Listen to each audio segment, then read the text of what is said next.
Salat al-istikhara. La prière de quoi? La prière de consultation. Je vais consulter qui? Allah, avant de consulter les créatures et leur dire qu'est-ce que tu en penses de ça? J'ai demandé une sœur qui est comme ceci et comme cela. Avant de consulter qui que ce soit, tu dois quoi? Faire la prière de consultation. Le prophète alayhi salatu wassalam lui a accordé beaucoup d'importance.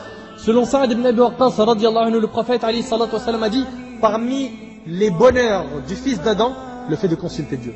La prière de consultation, c'est le fait de demander à Allah de nous inspirer le bon choix, de nous orienter vers la meilleure entre deux choses dont on a besoin. On consulte Allah que dans ce qui est halal. Tu n'as pas de prière de consultation à faire lorsqu'il s'agit du haram. Et de même, tu n'as pas le droit de faire de prière de consultation sur une chose qui est obligatoire. Ça ne se fait pas dans les obligations ni les interdits. La prière de consultation, elle est de 2 rak'at, 2 unités de prière, que tu peux faire à n'importe quel moment de la journée. Et après, il y a une invocation particulière qu'il faut dire pour consulter Allah Azza wa Jal. Et cette invocation, comme l'a dit Cheikh l'Islam Ibn Taymiyyah rahimahullah, peut être faite pendant la prière ou après la prière. C'est-à-dire que tu peux le faire pendant que tu es prosterné, dans la dernière prosternation, avant salam, ou avant salam et après tashahhud. Après la prière, tu peux la faire en prenant le livre, la citadelle du musulman par exemple, Hisnul Muslim, et tu lis l'invocation si tu ne la connais pas par cœur. Tu n'as pas le droit de tenir le livre et lire pendant la prière, tu le feras après la prière en lisant, sans aucun problème. Et le mieux, comme l'ont dit les ulama, c'est de le faire pendant la prière. Pourquoi? Parce que quand tu es en prière, tu es en contact direct avec Allah. Qu'est-ce qu'on doit dire comme invocation? Jabir radiyallahu anhu rapporte, le prophète alayhi salatu wassalam nous apprenait la façon de faire la prière de consultation dans toutes nos décisions, de la même façon qu'il nous apprenait les chapitres du Coran. Cela veut dire que Nabi alayhi salatu wassalam, il insistait sur la prière de consultation comme quoi? Comme les versets du Coran. Il alayhi salatu wassalam disait, quand l'un de vous a décidé de faire quelque chose, qu'il fasse 2 unités de prière autres que les prières obligatoires, puis qu'il dise Allahumma inni astakhiruka bi'ilmik wa astaqdiruka biqudratik wa as'aluka min fadlika al-'azim fa innaka taqdir wa la aqdir wa ta'lam wa la a'lam wa anta 'allamul ghuyub. Allahumma in kunta ta'lam anna hadha al-amr khayrun li fi dini wa ma'ashi wa 'aqibati amri aw qala 'ajil amri wa ajilihi faqdirhu li wa yassirhu li thumma barik li fihi. وإن كنت تعلم أن هذا الأمر شر لي في ديني ومعاشي وعاقبة أمري أو قال عاجل أمري أو آجله فاصرفه عني واصرفني عنه واقدر لي الخير حيث كان ثم ارضني به. Seigneur Dieu, je viens prendre conseil auprès de ta science et prendre force dans ta force. Je viens te demander de ta générosité infinie, car tu es capable et je suis incapable. Tu sais et je ne sais pas.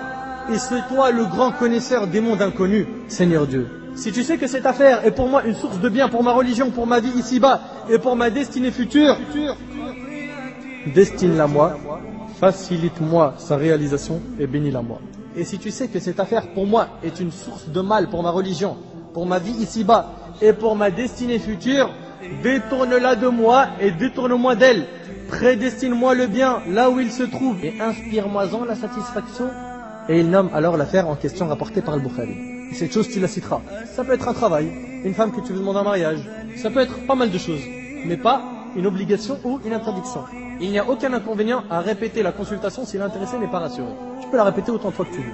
Tant que tu n'es pas rassuré, tant que tu n'as pas senti dans ton cœur, parce qu'il faut savoir aussi, c'est quoi le résultat de la consultation? J'ai fait mes 2 prières de consultation, j'ai consulté Allah.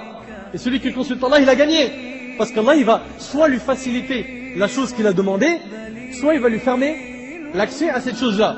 Et si Allah te facilite, ça veut dire quoi te facilite? C'est-à-dire que tout se passe bien, il n'y a pas d'inconvénient, il n'y a rien. Mais dans le cas où on dit non, je veux pas, non, et c'est des complications de malade. Tu as une complication aujourd'hui, demain t'en as 4, après-demain t'en as 12. Là, c'est la réponse à la consultation.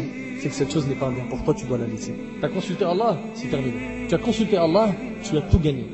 Ce qui va se passer après, si c'est un bien, Allah il va te le faciliter. Sois-en sûr. Place ta confiance en Dieu. Place ta confiance en Allah Azza wa Jal. Si c'est un bien, Allah il ne peut pas t'enlever. Allah il n'est pas injuste. Il n'existe aucun délai déterminé pour effectuer la prière de consultation et il est permis de répéter la prière plusieurs fois, aucun nombre n'est fixé. Doit-on obligatoirement voir un rêve après la prière de consultation comme le prétendent certains? Il y en a qui dorment direct. en pensant qu'ils vont voir un rêve. Sachez qu'attendre un rêve après salat al-istikhara pour pouvoir prendre une décision dans notre affaire est une erreur. Il est possible qu'Allah, par sa miséricorde, il te fasse voir un rêve. Un rêve où tu vois carrément quoi, par exemple, et ça a été vu chez un parmi les chieurs que j'ai connu, il m'a raconté que lorsqu'il a demandé sa femme en mariage, il a vu en rêve le prophète alayhi salatu wassalam prendre sa main et la main de l'autre femme et il leur a dit mariez-vous. Il est possible que tu vois un rêve et il est possible que tu n'en vois pas après la prière de consultation. Après avoir fait salat al-istikhara, tu peux demander conseil auprès des gens en qui tu as confiance, les gens d'ilm, mais tu le feras seulement après avoir fait quoi? Salat al-istikhara. Et ça, c'est la fatwa de Cheikh Ibn Baz. Enfin, pour finir, sur ce point, sachez qu'on n'a pas le droit de prier salat al-istikhara pour quelqu'un d'autre.